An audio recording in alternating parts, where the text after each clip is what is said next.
শহীদ ঝন্টু আলী শেখ সম্পর্কে কি বলবেন? দেখুন, সত্যিকারের একজন সুসন্তান ছিল দেশের, সত্যিকারের সুসন্তান যেমন হওয়া উচিত দেশের একজন সন্তানের তেমন ছিল। ঝন্টু আলী শেখের পরিবার আমাদের এখানকার খুব পুরনো বামপন্থী পরিবার, আপনারা জানেন। সে নিজেও একসময় এখানে ডিওয়াইএফআই করতেন, তারপরে আরও বড় লড়াই করার জন্য, আরও অনেক বড় মঞ্চে লড়াই করার জন্য গেছিলেন এবং নিজের প্রাণ দিয়েছিলেন। তবে আমাদের খুব অবাক লাগলো একটা জিনিস দেখে, যে এই ঘটনা ঘটার পরে, পেহেলগামের ঘটনা ঘটার পরে কিছু লোক এরকমভাবে ধর্মের নামে যা উস্কানি দিচ্ছে, যা নোংরামি করছে, সে তো করছেই। আমরা বিরোধী দল হয়ে প্রথমেই বলেছিলাম যে আমরা সরকারের পাশে আছি, সরকার যারাই অপরাধ করেছে তাদেরকে জবাব দেওয়ার জন্য সত্যিকারের যা যা ব্যবস্থা নেবে সরকারের পাশে থাকবো। কিন্তু যারা সরকারে আছে তারা দেখলাম এই সুযোগে নিজেদের ধর্মীয় উস্কানি রাজনীতি করতে ছাড়ছে না। আমাদের এক সেকেন্ড আপনাকে যদি বলি যে সরকার বলুন, বিশেষ করে এই পশ্চিমবঙ্গের শাসক দল বলুন, তাদের কথা যদি বাদ দিয়ে আপনি বলছিলেন যে আপনার দলের কমরেড, কিন্তু কিছু কিছু প্রগতিশীল মিডিয়া তারাও তো বলছিলেন যে না, সন্ত্রাসীদের কোনো জাত ধর্ম হয় না, এই কথা সঠিক নয়, সন্ত্রাসীদেরও জাত ধর্ম হয়। আসলে এটা বলে তারা কি বোঝাতে চাইছে? যারা এই কথাটা বলছে তারা প্রগতিশীল মিডিয়া নয়, তারা মিডিয়া, কিন্তু তারা প্রগতিশীল মিডিয়া নয়, তারা বিজেপির পয়সা খাওয়া মিডিয়া। আর আপনাকে এটাও বলছি, এদের দ্বিচারিতা, যেদিন ওই ঘটনাটা ঘটলো ওখানে কাশ্মীরে, সেই দিন দেখলাম কিছু লোককে লিখতে, এই ধরনের কিছু মিডিয়ার দালাল এবং বিজেপির কিছু এই ধরনের বিজেপির কিছু লোকজনকে লিখতে যে সন্ত্রাসবাদীদের ধর্ম হয়। হ্যাঁ, সন্ত্রাসবাদীদের ধর্ম হয়। অর্থাৎ 24 ঘন্টার মধ্যে ওখানকার হিন্দু টুরিস্টদের খুনের বদলা নেওয়ার জন্য যখন ঝন্টু আলী শেখ নিজের জীবনটা দিলেন, তখন তারাই দেখি আবার লিখছে যে না, শহীদের কোনো ধর্ম হয় না। যখন কোনো খারাপ কাজ হচ্ছে কোনো জঙ্গির হাতে, তখন তারা সন্ত্রাসবাদী ধর্ম দেখবে, আর অন্য সময় তারা বলবে শহীদের কোনো ধর্ম হয় না। সুতরাং এর থেকে বোঝা যায় তাদের দ্বিচারিতা, তাদের রাজনীতির 2 নম্বরই।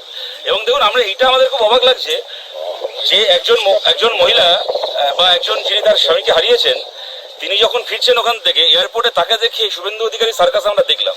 কিন্তু আমাদের এটা ভাবতে খুব অবাক লাগছে, কারণ আমাদের পার্টির পক্ষ থেকে আমরা বলতে পারি, বেহালায় সমীর গুহ তিনি মারা গেছেন, তার পরিবারের কাছেও গেছে আমাদের পার্টি সবার আগে। আপনারা জানেন যে পুনম সাউ, বিএসএফ এর আরেকজন জওয়ান, এই মুহূর্তে পাকিস্তানের সাথে বন্দী, তার কাছে গেছে আমাদের পার্টির পক্ষ থেকে তার বাড়িতে। ঝন্টু আলী শেখের পরিবারের কাছে আমরা এর আগেও এসেছিলাম, আজকেও আসলাম তার জানাজার দিন, তার যেদিন কবর হচ্ছে সেই দিন। কিন্তু আমাদের খুব ভাবতে এটা অবাক লাগছে, দেশের জন্য প্রাণ দিল যে, তার বাড়িতে তার মৃতদেহকে শ্রদ্ধা জানানোর জন্য বিরোধী দল নেতা এলেন না কেন?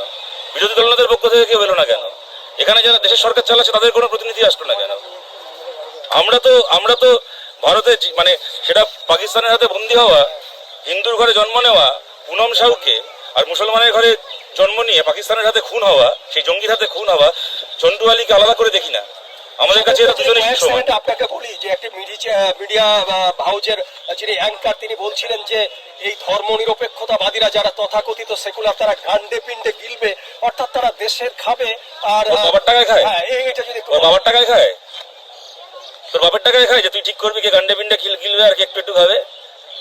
তোরা মোদির টাকায় খাচ্ছিস, বিজেপির টাকায় খাচ্ছে, আর ভাই ভাই দাঙ্গা লাগাচ্ছে, রক্ত ঝরাচ্ছে, কার বাপের টাকায় খায়? ভারতের সংবিধানে লেখা আছে ভারত ধর্মনিরপেক্ষ দেশ, যার পোষাবে না গেট আউট, বেরিয়ে যাক দেশ থেকে। যে বলবে ভারত ধর্মনিরপেক্ষ নয়, লাথি মেরে বার করে দিতে হবে তাকে দেশ থেকে। ভারতের সংবিধানে লেখা আছে ভারত ধর্মনিরপেক্ষ, কারোর বাপের দয়া এখানে হিন্দু মুসলমান একসঙ্গে থাকে না।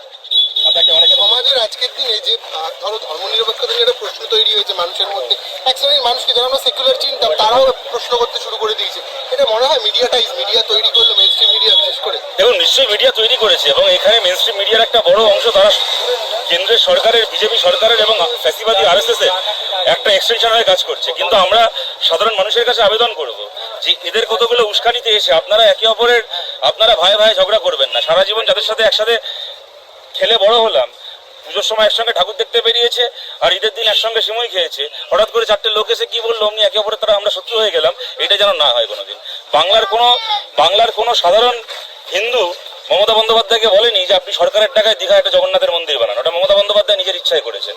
আর বাংলার কোনো সাধারণ মুসলমান ওনাকে বলতে যায়নি যে মহরমে তাজিয়া বেরোবে বলে আপনি দুর্গাপূজার ভাষণ বন্ধ করে দিন, ওটাও মমতা বন্দ্যোপাধ্যায় নিজের ইচ্ছায় করেছেন। এগুলোর জন্য রাজনীতি দায়ী, এগুলো কোনো সাধারণ মানুষ এগুলো চায় না।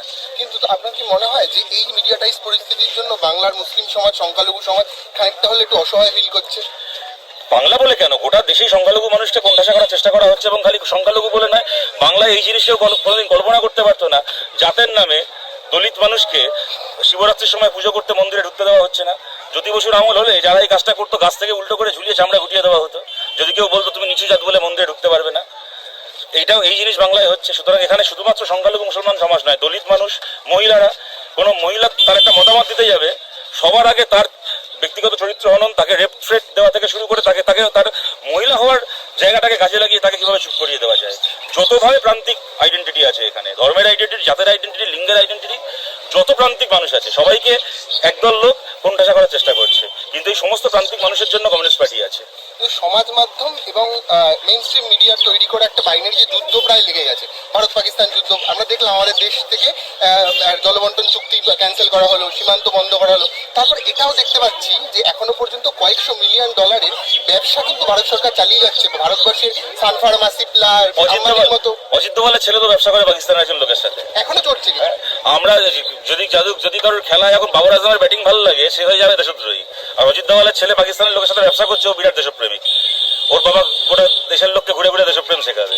এবং দেখুন, আমরা প্রথম বরাবর আমাদের এই ব্যাপারে স্ট্যান্ড, এটা আমরা পুলওয়ামার সময় বলেছিলাম, এক্ষেত্রেও বলেছি, ভারত সরকার দেশের শত্রুদের বিরুদ্ধে যা ব্যবস্থা করবে, যা ব্যবস্থা নেবে, যা ভূমিকা নেবে, আমরা সবসময় সরকারের পাশে আছি। দেশের মধ্যে আভ্যন্তরীণ গন্ডগোল বিবাদ যাই থেকে থাকবে কেন, এটা আমরা কার্গিলের সময়ও বলেছিলাম, এখনো বলেছি, এর আগেও বলেছি।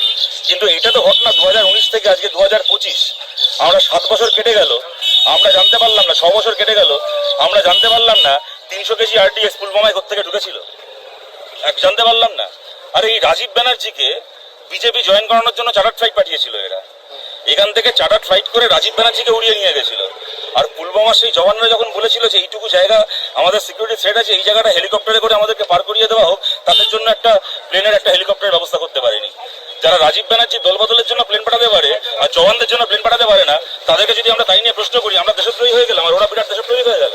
আচ্ছা, এক শ্রেণীর বিজেপি নেতৃত্ব অভিযোগ করছে লেফটিস্টরা, লিবারেলদের তৈরি করা কিছু সুপ্রিম কোর্টে মামলার জন্য আর্মি ডেভেলপমেন্ট কমাতে হয়েছিল কাশ্মীর থেকে, যে কারণে ওই যে টুরিস্ট স্পট যেখানে এতজন মানুষ মারা গেলে তার জন্য সেখানে আর্মি ছিলেন না এবং শুধুমাত্র গেটে ছিলেন, যে গেটটা থেকে দূরে যেতে হয়। মানে এটা কি সত্যি ঘটনা নাকি এটা মানে মিডিয়ার বিজেপি তৈরি করা একটা পলিটিক্স, কি বলবে? এই জঙ্গিগুলো কি ওখানে ডিম ফেটে, যেরকমভাবে মুরগির বাচ্চা বেরোয় সেরকমভাবে জঙ্গিগুলো ওখানে ডিম ফেটে বেরিয়েছিল? পাকিস্তান থেকে ঢুকলো কি করে? পাকিস্তান থেকে ঢুকলো কি, কেউ কোর্টে কেস করেছে বলে পাকিস্তান বর্ডার খালি করে দিতে বলা হয়েছিল অমিত শাহকে? অমিত শাহ নিজে পাগল ছাগল না আমাদেরকে পাগল ছাগল হবে? এরা জঙ্গিগুলো ইচ্ছে হলো পাকিস্তান থেকে ঢুকে এলো, ইচ্ছে হলো এখান থেকে ঝামেলা করে পাকিস্তানে চলে গেল। আমাদের পশ্চিমবাংলা নিয়ে বলা হয় এখানে নাকি বাংলাদেশের সীমান্তে নাকি কাঁটাতার দেওয়া নেই বলে পালে পালে বাংলাদেশ থেকে লোক ঢুকছে। তো পাকিস্তানের সাথে ভারতের সীমান্তে কোন ইঞ্চি, এক ইঞ্চি, 1 সেন্টিমিটার জমি দেখান তো যেখানে কাঁটাতার দেওয়া নেই? 1 সেন্টিমিটার জমি আছে, তাও জামাই ষষ্ঠী নেমন্তন্ন খাবার মতো করে জঙ্গি ইচ্ছে হলো ঢুকলো, জঙ্গি ইচ্ছে হলো বেরিয়ে গেল। এটা করতে হচ্ছে, এটাকে নিয়ে আমরা প্রশ্ন করবো না? আর গল্প শোনাচ্ছে আর্মি ডেপ্লয়মেন্ট সুপ্রিম কোর্টে ঠিক করে। প্রত্যেক বছর মানে আমাদের যে বাজেটে যে অ্যালটমেন্ট হয়, প্রতিরক্ষা খাতে অ্যালটমেন্টের ব্রেকআপ আমরা জানি না। ঠিক আছে, সরকার বলে, এটা আমি বিজেপিকে একা দোষ দেবো না, এটা কংগ্রেস সরকারের আমলেও ছিল, তারা বলে যে এটা আমাদের হচ্ছে ক্লাসিফাইড ইনফরমেশন, এটা যদি বেশি জানাজানি হয় তাহলে আমাদের শত্রুরা সচেতন হয়ে যাবে, এটাকে আমরা বাইরে জানাতে চাই না, বুঝলাম। কিন্তু বছরকে বছর একদিকে তার বরাদ্দ বাড়বে, অপরদিকে আমরা কেউ না, জিডি বক্সি। আপনারা জানেন 2014 মোদী প্রধানমন্ত্রী হওয়ার সময় থেকে যে লোকটা ওই বিভিন্ন ওই টাইমস নাও থেকে শুরু করে, রিপাবলিক থেকে শুরু করে এই চ্যানেলগুলোতে বসে যারা অর্ণব গোস্বামীর পোস্টার বয়, যে জিডি বক্সি হচ্ছে ভারতের হয়ে মোদী কিরকম পাওয়ারফুল লিডার, এসে কিরকম ভারতবর্ষকে সামলাতে পারবে, এই প্রচার করে এসেছিল। জিডি বক্সি সেদিন বলল যে কোভিডের সময় থেকে ডেপ্লয়মেন্ট মানে আর্মিতে নিয়োগ হচ্ছে না, 40% নিয়োগ কমে গেছে কোভিডের পর থেকে। বিজেপির পোস্টার বয় তিনি, ভারতের একজন প্রাক্তন সেনা অফিসার, তিনি বলছেন। এগুলো কি মিথ্যে কথা? অগ্নিবীর দিয়ে যেরকম ভাবে মমতা ব্যানার্জি যেরকম ভাবে সিভিক ভলেন্টিয়ার দিয়ে থানা চালান, উনি অগ্নিবীর দিয়ে বর্ডার পাহারা দিচ্ছেন। সেনা যে সেনা, সেখানেও কন্ট্রাকচুয়াল, 4 বছরের কন্ট্রাক্টর লোককে পাঠাচ্ছে। তো এইগুলো ওরা করবে, এগুলোকে নিয়ে আমরা প্রশ্ন করলে দোষটা আমাদের হয়ে গেল।